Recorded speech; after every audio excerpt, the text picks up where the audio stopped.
everyone, I'm Terry Olette, and I'm here in front of Stampendous, the home of fun stamps. We have an exciting adventure for you today.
Wouldn't you like to learn how to stamp like that? Well, you can. We're going to show you some wonderful ideas and some new techniques, and then turn you loose with your imagination. But first, I'd like to introduce you to Fran Seifert. Fran has been stamping for over 12 years, and she is the owner and inspiration behind Fun Stamps, or Stampendous. Hi, Fran. Hi, Terry. Fran, what first intrigued you about stamping? I was an art major in college, and I was also working part-time in the campus bookstore. So I was handling a lot of the greeting cards and decided that I could do that kind of artwork. And so I started out to do that, and I made my first rubber stamps of some little bear characters so that I could design the cards quicker. And instead of selling that many of the artwork for the cards, I ended up selling stamps and decided I'd just teach people how to make their own cards. Well, that sounds great. Boy, this has developed into quite a business for you. It really has. It's gone far beyond anything I ever imagined, and it's still very rewarding. And it looks like you really enjoy it. I do. That's the fun part. That's wonderful. You know, learning to see is the key to being a stamp artist. But first you need to learn some basic tools and techniques.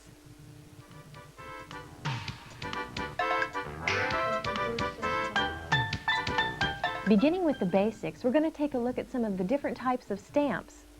Fran, what did you use to make this beautiful garden card? Most of the stamps that I used on that one are all in the one set, and they all work together, and you can use them in a lot of different ways.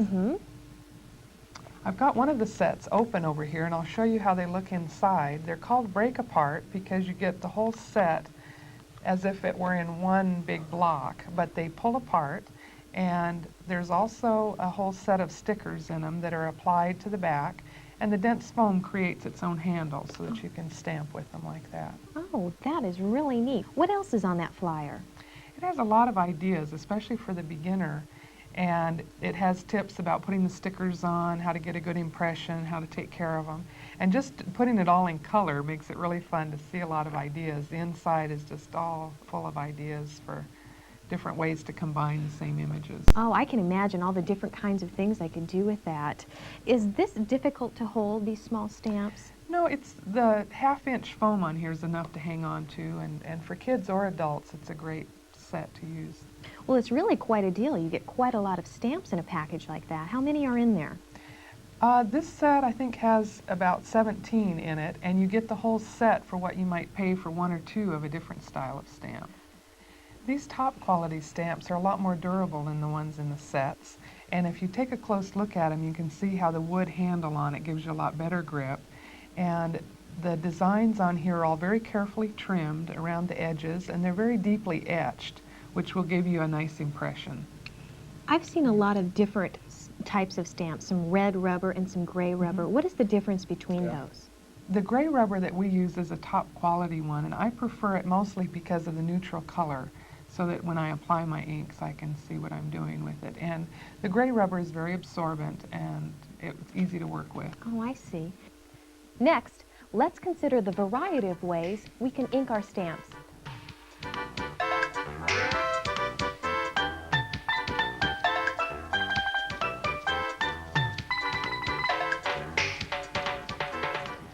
Where do we begin? Well, stamp pads are the easiest and the most familiar. There used to be such few colors to choose from, and now the range is wonderful. And I'll start here with some of the rose stamps that we were looking at earlier. And if you press it on the pad a couple of times, make sure you're getting a nice ink on there. You can get a nice impression. Oh, that's beautiful. So crisp and clear. Yeah, and I'll just keep adding different colors. Let's see, let's try this one again. And now on the burgundy pad, I'll get a different look from it. Oh, that's beautiful. And then I can keep adding all of the leaf patterns, and it comes out a little bit different every time you do it. But the fun of stamps is you can make as many impressions as you want. And you can even go off the paper here, I noticed. That's okay to do, isn't yeah, it? and do all different designs every time. Now this one, this stamp has more of a shape to it, where this one was more of just an outline design. Yes. You'll see how we get a different look from this one. Let's try another card. And on this one again, let me start with my lighter color, and then I don't really need to even clean the stamps off in between as much. Okay. And on the solid area ones, you want to make sure you're getting enough ink coverage on there. So this would still be a little bit sketchy. Okay. That one would use up a lot more ink than the other one would, wouldn't it? It does, but it gives you a nice Oh, impression yeah, from there. that is beautiful. And then if I go to the darker color, this will add so the bold color on this is a lot more fun. Oh, I see. And then I have a separate little leaf stamp. And with this one, I can come back in and... Oh, randomly, wherever you feel like they... Yeah, this way you're kind of your own floral designer. I like that. And on the new pads here, you can always blot them off a little bit. Helps to have a piece of paper under there to do that with, too, isn't it? Yeah, and don't be afraid of going off the edge of the card. You usually make a more interesting pattern that way. But you can see how it's unusual, maybe that other color, but it adds to the whole picture of it. And this is all very quick and simple with the stamp pad. Yeah, that just took you just a few seconds to do. Now, what about some of the rainbow pads that I've seen? They have a couple different colors in one ink pad, which I think is really neat. How do they work? Yeah, it makes it a quick way to get several colors, and I'll open some of these. This one is the electric pad, and we've got the pink and purple and turquoise to it. Those are some fun colors. Yeah, and this one with the primary colors, you can see there's all three in the one pad, and the little dividers that are in there to start with can be pulled out when you begin stamping. And the colors that blend a little bit and mix together, but that's not really a problem. On this one, you'll begin to get some orange and green on there. And so let's try something with this one here. Oh, okay. I pulled the little dividers out already. And if you use a large stamp image, you'll be able to get the widest spectrum of all the different colors. Okay. And so we're going to use all three colors around at the same time. That's exciting. So you press the stamp on here and make sure you're getting a nice full coverage. And I'll go to print it on the paper. There. Wow. Okay, it prints all the different colors in one. Yeah, they're so vibrant, and they look so much brighter there than they do here in the pad, don't they? They do. The pinks come up real nice and pretty on there. And then you have all different color combinations. You could get the same thing. And then also there are the little mini pads, so that even if you had a medium-sized stamp, you'd still get some of all three colors, which is fun. And there's matching color bands on those, like the large ones. And the same thing, you would pull out those little plastic dividers in there in order. Right. Because it's okay for your colors to cross. I mean, that's the whole effect with the rainbow pad, and it isn't makes it a little bit different every time you stamp. As the colors begin to shift and change a little bit, that's fine. Oh, well, that's exciting. Now, you have something else here that I find really interesting, color cubes.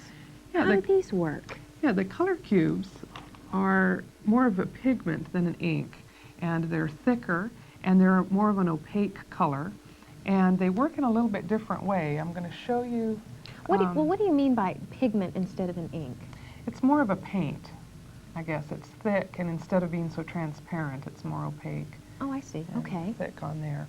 So I'm going to take one of the large stamps here with the baby design and show how, even though they're real little pads, so to speak. You can use them on a large image. And the unique thing about them as well is that the foam area is raised, and I can take it to the stamp this way. Oh, you're just kind of doing it in the opposite direction here. You're Yeah. applying the ink now to the stamp. Right. So I can put some yellow over here on the ducky. I've got some yellow on the star, and maybe I'll do one of the other letters up here in yellow. You can see how vibrant these colors are too right away. Yeah, really see it on here. Now it's okay if you get a little bit of the pigment on your pad. Yeah, it really doesn't hurt anything, and the colors will blend and mix together a certain amount. It's kind of like getting peanut butter on your chocolate or something. Most people don't mind. That's the whole idea, right? Is to Yeah. make them blend together nice and smooth. Oh, that's a beautiful color there. These are all such soft, creamy baby colors. They're perfect for something like this. These 4 colors together are a lot of fun. And this is kind of a, what is this, a kind of a purplish color that you're using? It's a lavender. It has a blue tone to it. And as long as I get all of the raised image areas inked, I'll get a nice impression from it. And it just kind of goes where it needs to automatically. You don't have to worry about getting it in the nooks and crannies because that's not what you want. Right, just the raised aerial print. So let me try this other paper here. Well, this is an interesting piece of paper here. It's long and it's got some folds in it, and you're going to do something special with this. What kind of paper is this? This isn't as glossy as the paper we were using earlier, and the color cubes are slower drying, and they don't ever really dry on the slick surface of the glossy paper. So I switched to this paper that takes this ink a lot better, and I'll just position it on this end, and as long as I press it down. Now with a big stamp like this, it may help to give some hand pressure all the way around just to make sure I'm pressing it enough to get a nice impression. And when I lift it, there it is. Isn't that beautiful? So, Boy, now these blend in real nice. I wasn't sure how that was going to work, but I see what you mean about the colors just blending in nicely. It's a little bit different every time, but it works fine on there. Here's one of the cards that, because it has the 3 panels, I've taken it and folded one back to seal the photo in. Oh. I just cut away the area in the middle, and now you have a very nice little card. Fran, I noticed that another option we have in inking our stamps is using markers. Is there a special type of marker that we have to use? Well, the markers need to be water-based, and the kind that we prefer are the brush art markers that Marvy makes. And they're some of the wettest and brightest colors that we found, and the big tips on them make it real quick and easy to color. So let me show you how you can ink and get some very specific placement of color on here. I usually start with my lightest colors, and then I can keep adding all these different colors and create a whole rainbow kind of look on here. Well, now you can put these exactly where you want them to go, can't you? Right. That's the fun of it. Look how they're blending. It's so wet that they begin to mix and blend right on the rubber. And I have plenty of time to work with these, as wet as they are. And having done the rainbow on there, now I'll go back in and add all of the magenta color up here. Well, I wonder if this is going to turn out to be as bright as it looks. It looks really bright and vibrant. Yeah.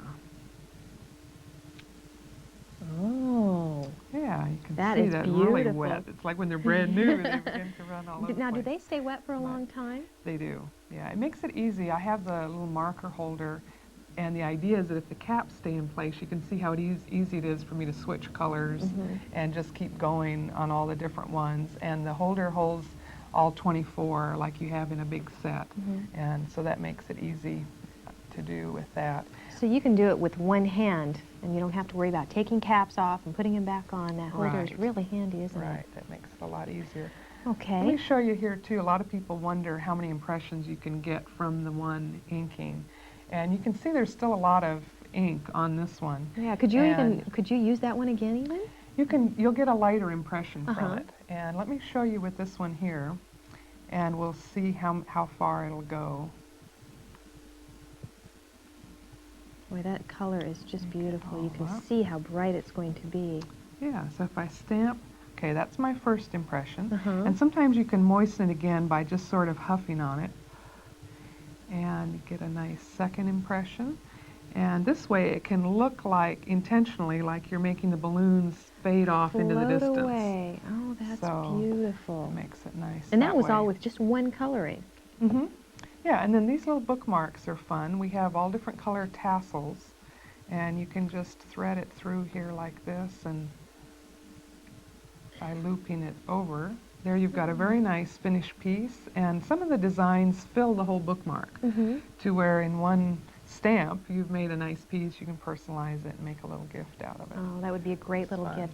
Now you have some other types And- of markers I've noticed. Right, these are the two-tip markers, and the range of pastel colors is what is different from the ones that I have over here. Oh, okay. These are And- lighter in shade than those. Right. When we stamped this earlier, we had just the outline, and for that type of line stamps, it's a lot of fun to go back in and highlight things with two-tip. And I'll use some of the green on here. Oh, I see. So these are matching those markers you have over there. Right. And then I also have the lighter shades, and I can switch back and forth. They're not as wet as those, I can see. which makes it nice. I can still read all of the lines through there. And I have some nice shades of blue. Try this one here. And I can add some more shadow kinds of colors in there. Gives a real nice effect. Why do they call them two tips? They do have two different tips to them. This tip is a small brush, and on the other end is a real fine tip. Oh, okay. So you have the option of using either one, and they're always matching the rest of your colors. Right. Now, And what would you use one of those fine-tipped ends for?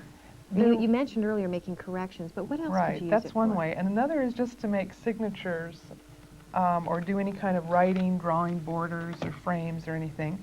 I always encourage people, if they go to all the trouble of decorating a stamp, that they should sign it. We have a couple of different designs that would lend themselves to something like this, where they have a place to sign it on the back. And on this one, I've stamped it already, but now I'll go in with my fine tip, and I can do a whole signature in here and date it. Oh, and makes gives it a nice- really special touch, doesn't yeah, it? Makes something that people would want to save and keep for a while. Treasure forever. Fran, it seems that there are just as many choices for paper that there were for inks. Does it matter what type of paper we use?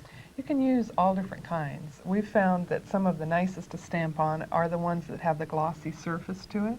And I've laid out a variety of different shapes and things that are available, and they're glossy on one side, and then the back side is more of a matte finish. And it's a nice weight, it holds up well, and you can decorate and do sponging and stamping and all sorts of things on it. Yeah. We used some of the bookmarks earlier, and Right, I they come remember. with all different tassel colors. Oh, a nice variety of stuff in colors. here. Ooh, pastels are really pretty. Yeah. Now, does it Yeah. matter what side you stamp on? I've noticed that these are all stamped on the glossy side. You'll It get looks a really nice, nice. yeah, you get a real crisp impression on this surface of paper. Okay. If you don't like the glossy look, you can also have a lot of other options with these other more porous papers. A little bit earlier, we used some of the 3-panel cards. Right, and I it's just remember. a soft finish, and it's a white. There's also the recycled paper, which is a lot of fun. The little specks in it kind of give more of a quaint look to Yeah. it, and you can do some real pretty Now, those things with come that. decorated like that, cut that way already, don't Right, the flaps are already cut that way. You can see them over here, they? Oh. and they're all that way, and they match, and you can kind of mix and match the different colors. Mhm. The range of pastels are parchment paper, and we call these our blush tone, and these are the jewel tone ones. And they're real dark, but on the back it's a reverse to a white or a speckled, kind of, or a different color, so that you can... You can see that even by on there. stamping on the dark paper, it still shows up. These are the color cubes that we used. Oh, really? We looked at only the pastel colors. There's also gold and silver. Oh, that's in that beautiful range. on that So color that makes it paper. nice. You can see some of the things that we've decorated just to give you an idea. Well, there's just so much to choose from here. What if I can't decide? Yeah. And I can't. We have a sampler that'll sort of introduce Oh, someone to a little good. bit of everything in there. And this other sampler has the different window and card tags in it. Let's review the ABCs of stamping. We've looked at stamps, ink, and paper. Now let's learn how to properly care for our stamps. Fran, how do we take care of them? Cleaning them is one of the most important things, and with proper cleaning and care, they really do last generations for people. A lot of times people will just blot them off, on paper, and if you weren't changing colors, like on a leaf stamp, it really wouldn't matter. But if you get into something like this, where you've used a lot more color, you can see how much color is still left on the stamp, it helps to have some other ways of cleaning it. And one of the important things about the rubber is that it's absorbent when you start with, so that it takes the inks. And to keep it that way, you want to keep it away from extreme heat or cold. And you might store them inside a box or something to keep them nice that way. And we also have, if water and soap isn't strong enough sometimes, or it's not the handiest thing to use, there are also other cleaners available. And cleaners need to be something that is not oil or alcohol based. Oh, so you got to be really careful what you use, because it could damage the rubber, couldn't it? With extensive use. So the important thing, we have this one cleaner, which is child safe, and it has a nice little scrub top. And so it makes it very easy. You can take it and actually, scrub off the stamp this way. Oh, yeah. And then, blotting it off will get stains and take off that way. Yeah. Now that's for the water-based paints, almost right? all of the paints that we use are water-based. Oh, okay, good. But you still will want to do some cleaning to get the stain off, just to keep your colors fresh. Okay. And so on this one, where we had it all inked, sometimes just the little tip isn't big enough if you're doing a lot of stamping. The cleanup pads have some suggestions inside the package that'll help you get started.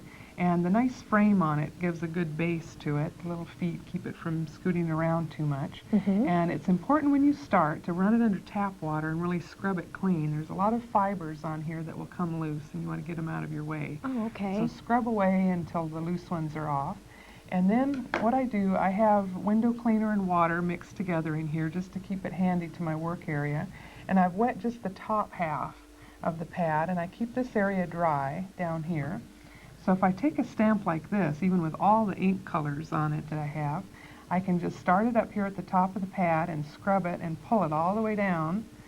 And by the time I get down to the bottom, I'm clean and dry. It sure is. It's handy, especially if you're doing a lot of stamping. It helps to have that available. Now, what if you're somebody like me who is probably going to end up with paint all over the place? You don't have any on your hands, but I know that I would. How do you get rid of it? Yeah, well, if you get some markings and stuff on your fingers, it helps to have one of the hand cleaner bars. And it's kind of like a pumice stone, and usually I'm using it under the sink. But it looks really hard. Oh, it is. Okay. Yeah, it's quite hard. And once it gets wet, it brings out the lather, and it even has the lanolin and stuff in it. And I can just take it and scrub, this way. And it'll take off, most anything on there, and much quicker than waiting for it to wear off. So. We hope that you have enjoyed watching all the ideas we have packed into this video. We've shown you enough techniques to keep you stamping all year long. Experiment and have fun.